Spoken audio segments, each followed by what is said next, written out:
కుక్కర్లో mutton curry చూద్దామా మరి. ముందుగా కుక్కర్ పెట్టి అందులో ఆయిల్ వేసి కట్ చేసిన ఆనియన్ కూడా వేసి వేపుకోవాలి. తర్వాత అందులో 2 టేబుల్ స్పూన్ అల్లం వెల్లుల్లి పేస్ట్ వేసి వేపుకోవాలి. పచ్చివాసన పోయేంత వరకు వేపుకున్న తర్వాత ఇందులో మటన్ కూడా వేసుకోవాలండి. 1/2 కేజీ మటన్ తీసుకున్నాను.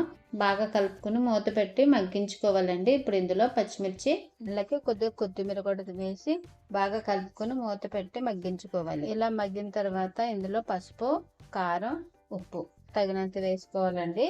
వేసుకుని బాగా కలుపుకున్న తర్వాత మూత పెట్టి మగ్గించుకోవాలి. ఇలా మగ్గితే సరిపోతుందండి. ఇందులో ఇప్పుడు మీడియం సైజ్ టమాటా తీసుకుని ముక్కలుగా కట్ చేసి ఇవి కూడా వేసుకుని ఇవి కూడా టమాటాలు మెత్తబడేంత వరకు మగ్గించుకున్న తర్వాత ఇందులో కరివేపాకు వేసుకుంటున్నాను. మీకు ఇష్టమైతే వేసుకోవచ్చు, లేకపోయినా పర్వాలేదండి. ఇందులో తగినన్ని నీళ్ళు వేసుకోవాలి. ఒకసారి అంతా బాగా కలుపుకున్న తర్వాత ఇలా ఉడుకుతున్నప్పుడు ఇందులో గరం మసాలా, కొత్తిమీర వేసి ఒకసారి బాగా కలుపుకున్న తర్వాత మూత పెట్టి 8 నుండి 10 విజిల్స్ వేస్తే మటన్ కర్రీ రెడీ.